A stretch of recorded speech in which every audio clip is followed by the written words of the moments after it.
Parasa TV అందిస్తున్న మహిమల కాశీ క్షేత్రం. కాశీ యాత్ర చేసేవారు, చెయ్యని వారు, కాశీ గురించి తెలుసుకోవాలనుకునేటువంటి వారు తప్పనిసరిగా వినవలసినటువంటి కాశీ పురాణం 5వ రోజులోకి ప్రవేశించాం. మీ అందరికీ చాలా ఆసక్తిగా ఉందని అర్థమవుతోంది. ఎందుకంటే 5వ రోజులోకి వచ్చేటప్పటికి బ్రహ్మదేవుడి దగ్గర ఉన్నారు దేవతలందరూ కూడా. వింధ్య పర్వతం సూర్యుని యొక్క రథానికి అడ్డుగా నిలిచింది. కాలగమనం ఆగిపోయింది. ఈ పరిస్థితిని చక్కదిద్దడానికి దేవతలందరూ బ్రహ్మగారి దగ్గరికి రావడం, బ్రహ్మగారు భయపడకండి, మీరు ఆందోళనగా ఉన్నారేమిటి అని బ్రహ్మలోకంలో ఉండే విశేషాలు, ఎవరెవరికి బ్రహ్మలోక ప్రాప్తి కలుగుతుందో చెప్తున్నాను. అంటే కాశీఖండం మనం వింటూ ఉంటే, కాశీక్షేత్ర పురాణం అంతా మనం వింటూ ఉంటే, ఆ మహిమలు వింటూ ఉంటే మనకు ఇప్పుడు బ్రహ్మలోకం గురించి తెలుసుకునేటువంటి భాగ్యం కూడా కలిగింది కదా. అందువల్ల ఇందులో ఎన్నో లోకాల వర్ణన వస్తుంది. ఏ భక్తులు ఎలా తరించారో, ఏ విధంగా శివానుగ్రహాన్ని పొందారో అన్నీ చాలా చక్కగా ఉంటాయి. కాబట్టి ఆసక్తిగా ఉంటుంది. రోజు కొంత సమయాన్ని కేటాయించి చూడండి, చక్కగా వినండి, మీకు తెలిసిన వాళ్ళని వినమని చెప్పండి. ఆ విధంగా మరొకరికి కాశీ పురాణాన్ని వినిపించిన ఫలితాన్ని పొందండి, మీరు విన్నటువంటి ఫలితాన్ని పొందండి. రచన కూడా సాగుతోంది. చక్కగా త్వరలో PDF రూపంలో వాట్సాప్ గ్రూప్ ద్వారా అలా చదువుకోవాలనుకునేటువంటి వాళ్ళకి కూడా అందించేటువంటి ప్రయత్నం చేస్తున్నాను. 2-3 రోజుల్లోనే ఆ కార్యక్రమం సంబంధించినటువంటి ఏర్పాట్లు పూర్తి చేసుకుని అది కూడా ప్రారంభమవుతుంది. అలా కూడా చదువుకోవాలనుకునే వాళ్ళు అలా కూడా చదువుకోవచ్చు. మరి ఈరోజు బ్రహ్మగారు ఇంకా ఏం చెప్తున్నారు, బ్రహ్మలోకంలో ఎవరికి ప్రాప్తి కలుగుతుందో చెప్పడంతో పాటు ఆయన గోవుల యొక్క ప్రాధాన్యత, గోలోకం గురించి ఈరోజు చాలా చక్కగా వివరిస్తున్నాను. ఇవన్నీ కూడా స్వయంగా బ్రహ్మగారు చెబుతున్నటువంటివి. మరి చక్కగా బ్రహ్మ ఇంకా ఏమేం చెప్పారో చూద్దాం. ఓ దేవతలారా, మునులారా, త్రిమూర్తులమైనటువంటి మాకు, అంటే నాకు, శివుడికి, విష్ణువుకి గోవులు బ్రాహ్మణులు చాలా మిక్కిలి ఇష్టులు అంట. గోవులు బ్రాహ్మణులు చాలా ఇష్టమైనటువంటి వారు మాకు. అంటే ఇక్కడ ఏ విధంగా ఉండాలి, గోబ్రాహ్మణేభ్య శుభం భవతు అంటూ ఉంటారు చూసారా. అంటే బ్రాహ్మణులే అంటే ఎవరు బ్రాహ్మణుల కేటగిరీకి వస్తారు, భగవద్గీత కూడా చెప్పింది. కేవలం కులము ఆధారంగా చెప్పుకోవడం కాదు బ్రాహ్మణులంటే. వాళ్ళ యొక్క మాట తీరు, మనసు, ప్రవర్తన, సత్యనిష్ట, ఉపాసనా బలం, సంధ్యోపాసన వంటి ఇటువంటివన్నీ కలిగి ఉండాలి. అటువంటి వారి పట్ల జ్ఞానాన్ని పంచేవారై ఉండాలి. అటువంటి వారి పట్ల త్రిమూర్తులు ఎప్పుడూ ప్రీతిగా ఉంటారట. త్రిమూర్తులమైన మేము గోబ్రాహ్మణ రూపాల్లోనే సంచరిస్తూ ఉంటాం. అదొక విషయం చెప్పారు ఆయన. ఎప్పుడు కూడా త్రిమూర్తులమైన మేము ఎప్పుడైనా సంచారించాలి అనుకుంటే గోరూపంలో కానీ బ్రాహ్మణ రూపాల్లో కానీ సంచరిస్తూ ఉంటాం. అసలు మొదట్లో గోవులు బ్రాహ్మణులు రెండూ కూడా ఒకే కులముగా ఉండేవి, అంటే ఒకే వర్గముగా ఉండేవి. తర్వాత క్రమముగా 2గా విభజింపబడ్డాయి. బ్రాహ్మణులు నడుస్తున్న తీర్థముల వంటి వారు అన్నారు. నడిచే తీర్థం. తీర్థం అంటే గంగా నది ఒక చోట అలా ప్రవహిస్తూ ఒక మార్గం ఉంటుంది. గోదావరి, యమున, కృష్ణ ఇలాంటివి ఉంటాయి. కానీ నడిచే తీర్థం, వాళ్ళు ఎక్కడికి వెళ్తే అదే తీర్థం, వాళ్ళు ఎక్కడుంటే అదే తీర్థం. అంత గొప్ప స్థానం ఇచ్చారు. మరి అటువంటి వాళ్ళు ఎంతో మంది ఉన్నారు, ఆ విధంగా నడుచుకున్నటువంటి వారు ఉన్నారు. అటువంటి నడిచే తీర్థం వంటి వారు, వారి మాటలు మంత్రోదకాలై మణిలులైన జనుల్ని పవిత్రులుగా మారుస్తారు. ఉదకం అంటే నీరు, మంత్రోదకం అంటే వారి మాటలే మంత్రముతో కలిసినటువంటి నీరు అయ్యి జనుల్ని ఉద్ధరిస్తూ ఉంటాయి, పవిత్రులుగా మారుస్తుంటారు. గోవుల మహిమలు చెబుతున్నాను వినండి అని బ్రాహ్మణుల గురించి కొద్దిగా చెప్పి ఇంకక్కడికి ఆపి గోవుల దగ్గరకు వస్తున్నాడు ఆయన. 2 కేటగిరీల్లో, అంటే సద్బ్రాహ్మణులు అనేటువంటి వాళ్ళు వాళ్ళ యొక్క మాట కానీ, ఆశీస్సులు కానీ, వాళ్ళ యొక్క సేవ కానీ బ్రహ్మలోక ప్రాప్తిని కలిగిస్తుంది, త్రిమూర్తులకు ప్రీతిని కలిగిస్తుంది. అదేవిధంగా ఇక్కడ గోవుల మహిమ చెప్తున్నాడు బ్రహ్మగారు. శ్రద్ధగా వినండి నాయన అంటున్నాడు బ్రహ్మగారి. గోవుల మహిమ చెప్తున్నాను, శ్రద్ధగా వినండి. సర్వకాలములందు గోవులు ఎప్పుడూ మంగళ స్వరూపములే. సర్వకాలములందు అంటే కొన్ని మనం మంగళవారం కదండి వేళండి, లేకపోతే వేళ అష్టమి కదండి ఇలా అంటూ ఉంటాం. అలాంటివి ఏమీ లేవు. పగలు రాత్రి అనే తేడా లేకుండా సమస్త కాలములందు, సర్వకాలములందు, సర్వదినములందు గోవులు ఎప్పుడూ మంగళ స్వరూపములే. ఇంకా చెప్తున్నాడు, బహు పవిత్రమైనటువంటివి గోవులు. మంగళ స్వరూపములు, చాలా పవిత్రమైనటువంటివి. గోధూళి గంగాజలం కంటే పవిత్రమైనటువంటిది. గోవు నడుస్తుంటే లేచినటువంటి ఆ మట్టి, ఆ గోవులు నడిచినటువంటి ప్రాంతంలో ఉన్నటువంటి మట్టి గంగాజలం అంత పవిత్రమైనటువంటిది.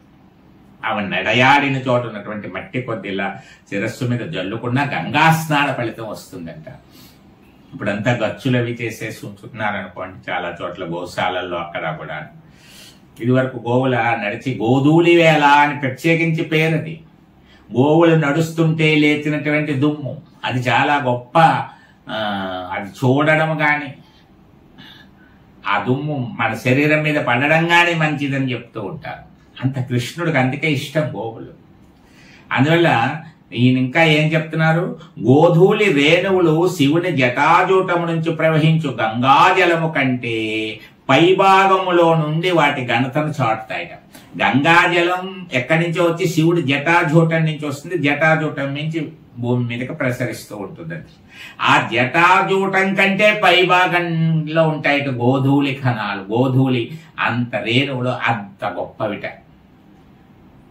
ఇంకా చెప్తున్నాడు, గోవుల కాలి గిట్టలయందు కొనలయందు సమస్త పుణ్యతీర్థాలు ఉంటాయి. గోవుల యొక్క కాలి గిట్టలయందు కొనలయందు సమస్త పుణ్యతీర్థాలు, సర్వ పర్వతముల సమూహాలు నివసించుంటాయి.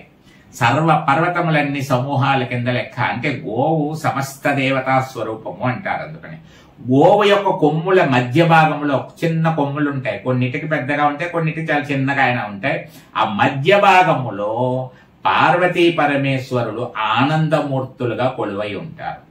పార్వతీ పరమేశ్వరులు గోవు కొమ్ములు, 2 కొమ్ముల మధ్యలో కొలువై ఉంటారు. వాళ్ళు జీవలోకానికి అంతటికి కూడా గోవు కన్న తల్లి వంటిది. మొత్తం జీవులు ఉన్నటువంటి ఈ లోకానికి అంతటికి కూడా గోవు కన్న తల్లి లాంటిది. మానవులు నిండు మనస్సుతో గోవుని దానము చేస్తే పితృదేవతలు పరమ ప్రీతితో ఆనందంతో గంతులు వేస్తారట. ఇక్కడ ఒక మాట స్పష్టంగా చెప్పాడు, నిండు మనస్సుతో అన్న. నిండు మనస్సుతో గోదానం చేస్తే పితృదేవతలు ఆనందంతో నాట్యాలు చేస్తారట. గోవును దానం చేస్తే అనొచ్చుగా, నిండు మనస్సు అని ఎందుకన్నాడు ఆయన? నిండు మనస్సు అంటే చాలా ఇప్పుడు ఆర్థికపరమైనటువంటి లోకంలో మనం సంచరిస్తున్నాం కాబట్టి ప్రతిదీ ఆర్థికముగా ముడిపడి ఉంది కాబట్టి హార్దికం తగ్గి ఆర్థికం పెరుగుతోంది. హార్దిక శుభాకాంక్షలు అంటూ ఉండేవారు.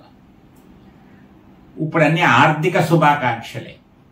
హార్దికం పోయింది. అంటే హార్దిక అంటే మనస్సుకు సంబంధించినటువంటి ఇంత ఖర్చు ఇప్పుడు అవసరమా? దాని నిమిత్తంగా ఏం చేస్తే బాగుంటుంది చెప్పండి? సరే ఒక 500 ఆవతనికి ఇవ్వండి, ఆ కాసేపు ఉంటాడు, మళ్ళీ తనే తీసుకెళ్ళిపోతాడు ఆవు, దాని నిమిత్తంగా నాకు 2000 1500 ఇచ్చేయండి అని ఏదో మాట్లాడుకుంటారు పురోహితులు గారు వీళ్ళు అందరూ కలిసి. దాని నిమిత్తం అయ్యింది అనిపించడం అంటారు సరే, తంతు ముగిసింది అంటారు సరే. అలా జరిగితే అది పెద్ద ప్రయోజనం ఉండదు, జరిపించినట్టుగానే ఉంటుంది. అందువల్ల బ్రహ్మగారు అండర్లైన్ పాయింట్ గా చెప్పారు, నొక్కి ఒక్క నిండు మనసుతో కనుక చేస్తే అంత ఫలితం అని. అందువల్ల గోదానం చెయ్యలేకపోయినా గో సేవ చేసుకోండి. గోశాలలకు ఒక్కొక్క రోజు, నెలలో ఒక రోజు, సంవత్సరానికి ఒక రోజు కేటాయించుకుని ఆ రోజు చక్కగా గోసేవ చేసుకుని తరించండి, చాలా గొప్ప ప్రయోజనం ఉంటుంది. గోగ్రాసాన్ని ఏర్పాటు చేయండి, గోశాలను నిర్వహించే చోట గోవులకి ఆహారాన్ని అది ఏర్పాటు చేయండి, అది కూడా మంచి ఫలితమే వస్తుంది. ఇక్కడ ఋషి బృందాలందరూ పొగుడుతారట గోదానం చేసిన వాడిని చూసి. ఋషులందరూ కూడా బృందం, బోల్డ్ మంది ఋషులు అనేక మంది పొగుడుతూ ఉంటారట. దేవతలకు గొప్ప సంబరమే కలుగుతుంది గోదానం చేసిన వాళ్ళని చూస్తే. ఆ కార్యక్రమం చూస్తుంటే దేవతలు సంబరం చేసుకుంటారట. త్రిమూర్తులమైన మేము ఆనందిస్తాం.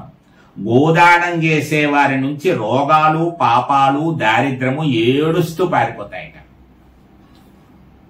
సక్రమమైన రీతిలో గోదానం గనక చేసినట్లయితే వాళ్ళకు ఉండేటువంటి పాపాలు, రోగాలు, దారిద్రము అన్నీ కూడా ఏడుస్తూ పారిపోతాయి. హాయిగా వీడి దగ్గర ఉంటున్నాం, ఇప్పుడు వీడు గోదానం చేసి వీడు అన్ని పోగొట్టుకుంటున్నాడు, ఇంకా మాకు ఇక్కడ స్థానం ఏముంది, కొత్త చోటు వెతుక్కోవాలి అని చెప్పేసి అన్ని పరిగెడుతూ ఉంటాయి. ఇంకా గోమయం అంటే ఆవు పేడ, గోమయము అంటారు. సాక్షాత్తు యమునా నదితో సమానమైనటువంటిది. ఆవు పేడ యమునా నదితో సమానం. గోమూత్రము నర్మదా నది, గోపంచకము అంటూ ఉంటారు. ఒకసారి 5 కలుపుతారు అందుకని. అలాగే గోక్షీరం, ఆవు పాలు గంగా నది. గోవుల కంటే పవిత్రమైన మరి ఒకటి లేదు. పవిత్రమైన జాబితా రాయాలంటే ఫస్ట్ గోవునే రాయాలి, ఆ తర్వాత మిగతావన్నీ లిస్టు వరుసగా ఎన్నో రాస్తారో అన్ని రాసుకోవచ్చు. అదే గోవు శరీర భాగమునందు 4 భువనములు అంటే 14 లోకములు ప్రతిష్ఠించబడి ఉంటాయిట. ఆవు యొక్క శరీరమునందు 14 లోకములు, 4 భువనములు అంటారు. అలాగే బ్రహ్మగారు చెప్తున్నారు ఈ విషయం మీద. గోమయం యమునా సాక్షాత్ గోమూత్రం నర్మదా సుభా గంగా క్షీరంతు యాసాం వైకిం పవిత్రమతః పరం గవామంగేషు తిష్టంతి భువనాని 14 యస్మాతస్మాచ్చినం స్యాతు ఇహలోకే పరత్ర వా పరత్ర చ. అంటే గో మహత్యాన్ని వివరించేటువంటి ఈ పద్యాన్ని చదువుతూ ఎవరైతే గోదానం చేస్తారో, గోదానం చేసేటప్పుడు చదవలసినటువంటి పద్యం అంటే గోవు యమునా నదితోటి, నర్మదా నదితోటి, గంగా నదితోటి సమానమైనటువంటిది, 14 లోకములన్నితో ప్రతిష్ఠితమై ఉన్నటువంటిది అనేటువంటి భావనతో వ్యక్తమయ్యేటువంటి ఈ శ్లోకాన్ని చదువుతూ గోదానం చేయాలట. అలాగే అలా కనుక దానం చేస్తే అటువంటి మనుజుడు విశేషమైన ప్రసిద్ధిని పొందుతాడట లోకంలో, చాలా గొప్ప పేరును కూడా పొందుతాడట. ఆవులు, విప్రులు అంటే బ్రాహ్మణులు, వేదాలు, పతివ్రతలు, సత్యవంతులు, లోభశూన్యులు, దానశీలురు భూభారాన్ని మోస్తున్నారు అంట బ్రహ్మగారు. ఈ భూమి మీద అనేక భవంతులు, పర్వతాలు, కొండలు అనేక రకాలు ఉన్నాయి కదా. ఎన్ని మేడలు ఉన్నాయి, ఎన్ని భవనాలు ఉన్నాయి, మొత్తం ఎంత లెక్క పెట్టుకుంటే. కానీ దీన్ని ఎవరు మోస్తున్నారు? బ్యాలెన్స్ గా పడిపోకుండా, కూలిపోకుండా ఎవరు మోస్తున్నారు అంటే బ్రహ్మగారు చెప్తున్నారు. ఆవులు, సద్బ్రాహ్మణులు, వేదాలు, పతివ్రతలు, సత్యవంతులు అంటే సత్యమునే పలికేటటువంటి వారు. అలాగే లోభశూన్యులు, లోభము లేనటువంటి వారు, దానశీలులు, దానం చేసేటువంటి వారు, వీళ్ళందరూ కలిసి భూభారాన్ని మోస్తూ ఉంటారట. వాళ్ళ వల్ల భూమి నిలబడుతోందిట. ఈ 7 వల్లే భూమి నిలకడగా ఉంది అని చెప్తున్నాడు బ్రహ్మగారు. ఈ 7 భూమిని నిలకడగా ఉండేటట్టు చేస్తున్నారు. వీళ్ళ శాతం తగ్గిపోతే భూమి నిలకడగా ఉండదు, అల్లకల్లోలం అయిపోతుంది. శ్రద్ధతో ఆవుకి ప్రదక్షిణ చేసేవారికి భూమండల ప్రదక్షిణ చేసిన ఫలము లభిస్తుంది. శ్రద్ధతో ఆవు చుట్టూ తిరిగితే పుణ్యం అనుకుని గోగవ తిరిగేద్దాం అని అనుకుంటే పెద్ద ఫలితం ఏమీ రాదు. ఏదో తిరిగినట్టు అవుతుంది, కొంత ఫలితం వస్తుంది. కానీ శ్రద్ధతో ఈ విధంగా యమునా నది చుట్టూ తిరుగుతున్నాను, నేను గోదావరి చుట్టూ తిరుగుతున్నాను, నర్మదా నది చుట్టూ తిరుగుతున్నాను, 14 లోకములతో నిండి ఉన్నటువంటి సర్వదేవ స్వరూపమైనటువంటి గోమాత ప్రదక్షిణ చేసే భాగ్యం కలిగింది నాకు. ఇది ఎంత అదృష్టము! ఇలాంటి భాగ్యం అనేక మార్లు కలగాలి అనుకుంటూ, గోమాత సర్వదేవ స్వరూప నీ అనుగ్రహాన్ని ప్రసాదించు అని చెప్తూ భక్తితో ప్రదక్షిణ చెయ్యాలి. అలా ప్రదక్షిణ చేస్తే వాళ్ళకి భూమండలం అంతా ఒకసారి తిరిగి వచ్చిన ఫలితం లభిస్తుంది. త్రిమూర్తులమైన మాకు ముందు భాగమున, వెనక భాగమున, పై భాగమున, పక్క భాగమున నిత్య కళ్యాణప్రదములైనటువంటి గోబృందములు ఎప్పుడు సందడి చేస్తూ ఉండాలని మేము కోరుకుంటూ ఉంటామన్నారు బ్రహ్మగారు. త్రిమూర్తులమైనటువంటి ఆయన ఎప్పుడు బ్రహ్మ, విష్ణు, మహేశ్వర ముగ్గురిని కలిపే చెప్తాం. ముగ్గురు వేరు వేరు కాదని చెప్తున్నాడు. అందువల్ల మేము ఎప్పుడు ఏం కోరుకుంటామయ్యా అంటే, మా పక్కన ఆవుల గుంపు ఉండాలి, మంద కుడి పక్కన ఉండాలి, ఎడం పక్కన ఉండాలి, ముందు ఉండాలి, వెనకాల ఉండాలి, పైన కూడా ఉండాలి.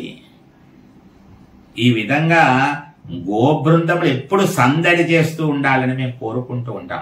ఎవరైతే ఆవుతోక కుచ్చులతో తమ శరీరము చుట్టూ తిప్పుకుంటారో అట్టి వారి పాపములు వారి నుంచి విడివడి దూరంగా పోతాయి.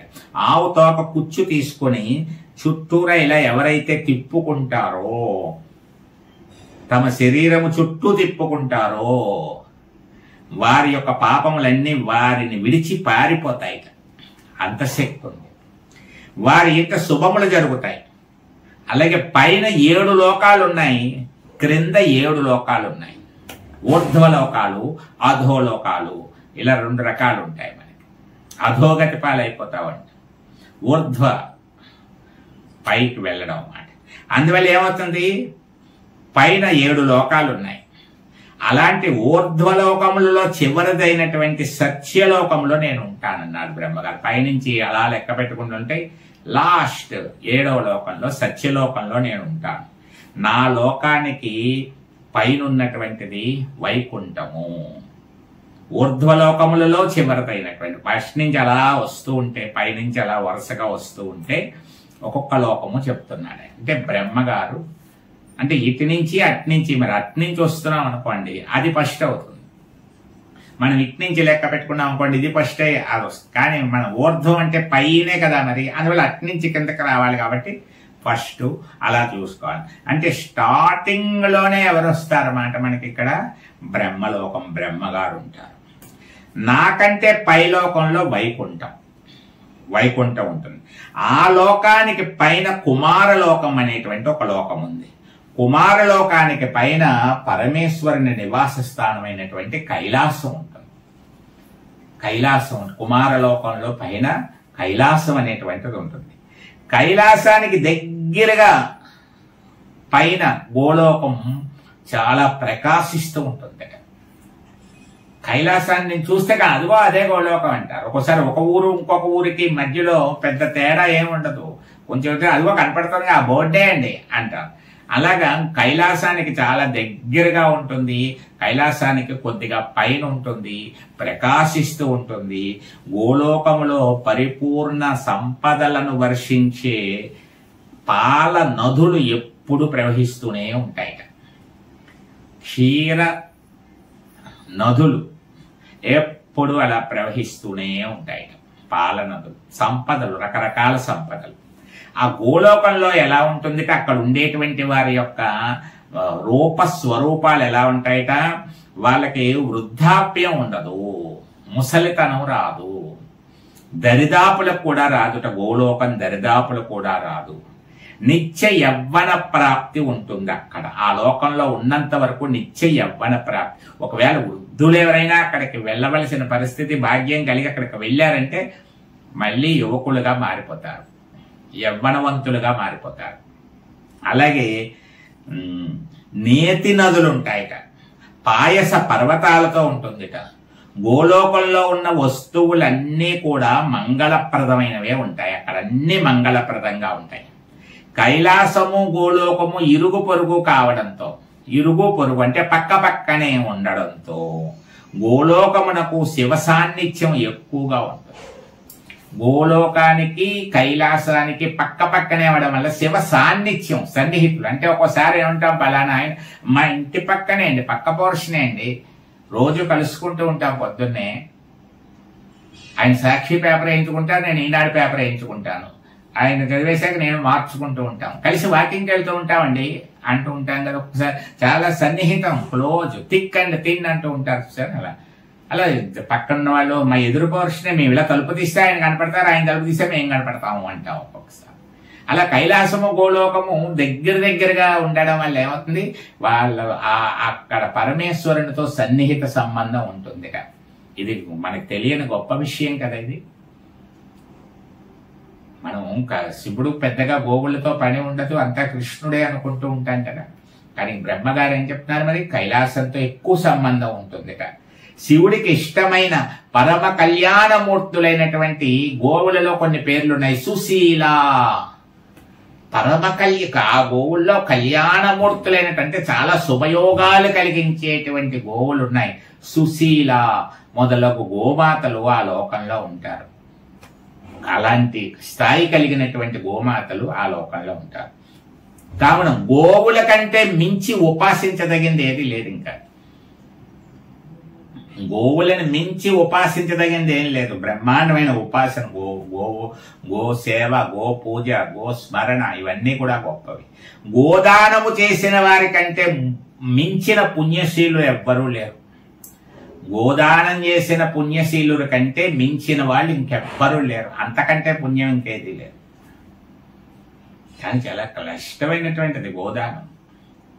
పూర్తి ఫలం రావడానికి చాలా నియమాలు ఉన్నాయి. ఆ ప్రకారం చేస్తే గోవు యొక్క శరీరం మీద ఎన్ని వెంట్రుకలు ఉన్నాయో అన్ని వేల సంవత్సరాలు పుణ్యలోక నివాస ప్రాప్తి కలుగుతుంది అని చెప్పబడుతూ ఉంటుంది. కాబట్టి ప్రయత్నపూర్వకంగా చేయాలి. గో సేవ పట్ల అభిరుచిని పెంచుకోవాలి.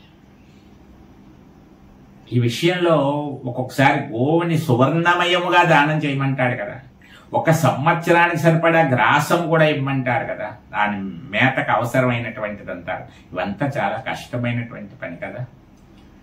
కాబట్టి మనం ఎప్పుడు కూడా సామూహికంగా కూడా ఆలోచించాలి. ఒకసారి అలాంటి పని చేయలేకపోతే మధ్యతరగతిగా, తరగతిగా ఉన్నటువంటి వాళ్ళందరికీ కొన్ని మంచి కార్యాలు చేయాలని ఉన్నప్పుడు ఒక 10 మందో 15 మందో కలిసి చక్కగా అన్ని ఏర్పాట్లు చేసుకుని అందరూ కలిసి ఆ గోదానం చేయొచ్చు, అందరూ ఆ ఫలితాన్ని పొందొచ్చు. ఇలా ఆలోచన ఇలా కూడా చెయ్యొచ్చు. ఒక ప్రయత్నం చేస్తున్నాం అలాగా సంపూర్ణ గోదానం విశేష లభించే విధంగా.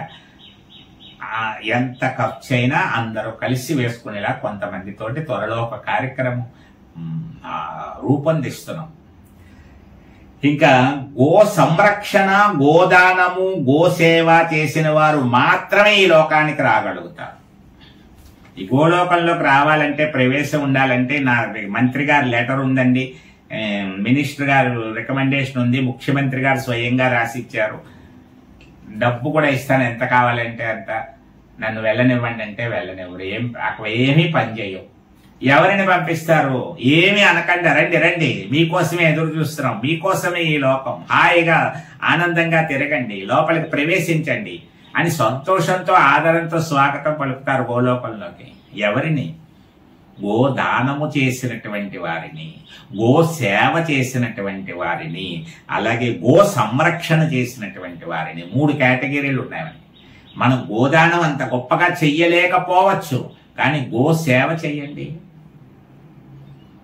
గోవుల యొక్క ఆలనా పాలన చూడండి, వాటికి అవసరమైన గ్రాసము వేయడం, గోశాలంతా శుభ్రం చేయడం, చక్కగా ముగ్గులవి పెట్టడం, అక్కడ మంచి విష్ణు సహస్రనామం లాంటిది పారాయణ చేయించడం, వాటికి లోటు లేకుండా ఆహారాన్ని అందిస్తూ ఉండడం, ఇవన్నీ కూడా గో సేవ, గో సంరక్షణ. గోవులకి నష్టం వాటిల్లకుండా, గోవులు సంహరించబడకుండా ఉండేటువంటి ప్రయత్నం కూడా చేయొచ్చు. ఇవన్నీ కూడా గోలోక ప్రవేశాన్ని కలిగిస్తాయి. అలాగే శృతులు, స్మృతులు, పురాణాలు విపులంగా తెలుసుకుని అవి బోధించిన ధర్మాలను తూచా తప్పకుండా ఆదరించే వారిని మాత్రమే బ్రాహ్మణులుగా పరిగణించాలి. బ్రహ్మదేవుడు ఇంకొక మాట కూడా చెప్పారు, శృతులు, స్మృతులు, పురాణాలు విపులంగా తెలుసుకుని వాటిని ఆచరించేటువంటి వారిని బ్రాహ్మణులుగా పరిగణిస్తాము అని చెప్పాడు ఆయన. అంటే లోకంలో అనేక రకాలైనటువంటి వ్యవహారాలు కలియుగంలో అందరూ ప్రభావితులై ఉన్నారు. ఇప్పటికీ అనేక మంది ఉన్నారు, అక్కడక్కడ కొంచెం శాతం తగ్గిపోతారు. అందువల్ల ఎవరైతే నిత్య సద్యోపాసన, భగవదారాధన, తనకు తెలిసినటువంటి జ్ఞానమును 10 మందికి పంచాలనేటువంటి తపన, కోపం లేకుండా ఉండడం, అహంకారం లేకుండా ఉండడం, సంస్కారవంతంగా వ్యవహరించడం, సహృదయతతో ఉండడం, ఇవన్నీ క్వాలిటీస్ ఆఫ్ బ్రాహ్మిన్ లక్షణాలు. ఇవన్నీ కూడా అలా ఎంతో మంది బ్రాహ్మణులు, ఇటువంటి లక్షణములు కలిగిన వాళ్ళు ఎంతో మందిని వృద్ధిలోకి తీసుకొచ్చారు. వాళ్ళ ఆశీస్సులతోటి, వాళ్ళ ఆదరణతోటి, వాళ్ళ ప్రోత్సాహంతో. ఆ చరిత్రలు కూడా వీరుగలిగితే మీకు ఒక ప్రత్యేకమైనటువంటి భాగాల్లో చెప్తాను. భగవద్గీత గురించి చెప్పేటప్పుడు ఇలాంటివన్నీ వస్తాయి, అందులో మనం తెలుసుకుందాం. ఇంకా చెప్తున్నాడు ఆయన చివరిలో, ఈ రహస్యం తెలుసుకుని నేను చెప్పిన అర్హతలున్న బ్రాహ్మణులకి గోదానం చెయ్యాలి అని కూడా చెప్పాడు బ్రహ్మగారు. ఈ అర్హతలు ఉన్నాయా లేవా అనేటువంటి వారిని చూసుకుని వారికి గోదానం చెయ్యండి. అప్పుడు వాళ్ళకి గోదాన ఫలితం లభిస్తుంది. బ్రహ్మలోకానికి రావాలని అనుకునే వారందరూ కూడా శృతి, స్మృతి, పురాణాలు తెలిసినటువంటి బ్రాహ్మణులను గోదానంతో తృప్తిపరిచిన వారై ఉండాలి. బ్రహ్మలోకంలోకి రావాలంటే గో సేవ అయినా చేసి ఉండాలి, గో సంరక్షణ అయినా చేసి ఉండాలి, గోదానము సద్బ్రాహ్మణులకి చేసిన వారై ఉండాలి, ధర్మము పట్ల విశ్వాసం కలిగిన వారై ఉండాలి, పాపభీతి కలిగిన వారై ఉండాలి, పురాణాలను శ్రద్ధాభక్తులతో వినేటువంటి ఆసక్తి కలిగిన వారై ఉండాలి, ధర్మాన్ని ఆచరించేటువంటి ప్రయత్నం చేస్తున్న వారై ఉండాలి. అలాంటి వారికి మాత్రమే బ్రహ్మలోక ప్రాప్తి కలుగుతుంది. నాయన, మీకు తెలియడం కోసం ఈ బ్రహ్మలోకం గురించి వివరాలు తెలియజేశాను అని బ్రహ్మగారు వాళ్ళందరికీ కూడా చెప్పడం జరిగింది. అంటే ఈరోజు మనం బ్రహ్మగారు చెప్పిన మాటల్లో ఉన్న విశేషాలు చూసుకున్నట్లయితే అంతో ఇంతో ఎంతో కొంత మనం గో సంరక్షణ చెయ్యాలి, గో సేవ చెయ్యాలి, ధర్మాచరణ చేస్తూ ఉండాలి, సత్కార్యాలు చేస్తూ ఉండాలి. అలా చేస్తే బ్రహ్మలోక ప్రాప్తి కలుగుతుంది, గోలోక ప్రాప్తి కలుగుతుంది.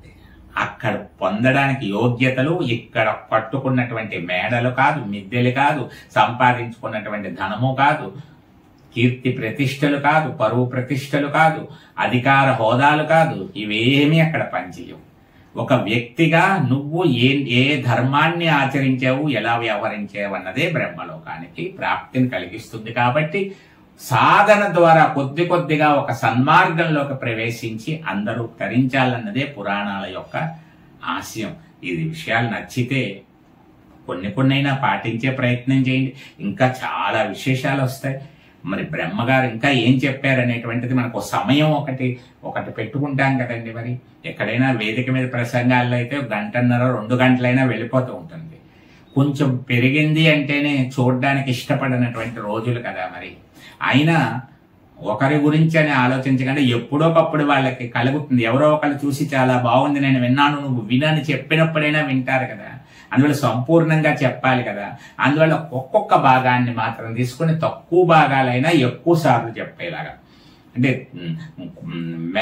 విషయాన్ని స్పష్టంగా చెబుతూ భాగాలు ఎక్కువైనా పర్వాలేదనేటువంటి ఒక లక్ష్యంతో ముందుకు సాగుతున్నాం. చూస్తూ ఉండండి, చూడమని చెప్పండి. కాశీ విశ్వనాథుడి యొక్క కృపా కటాక్ష వీక్షణాలు మనం అందరం పొందాలి.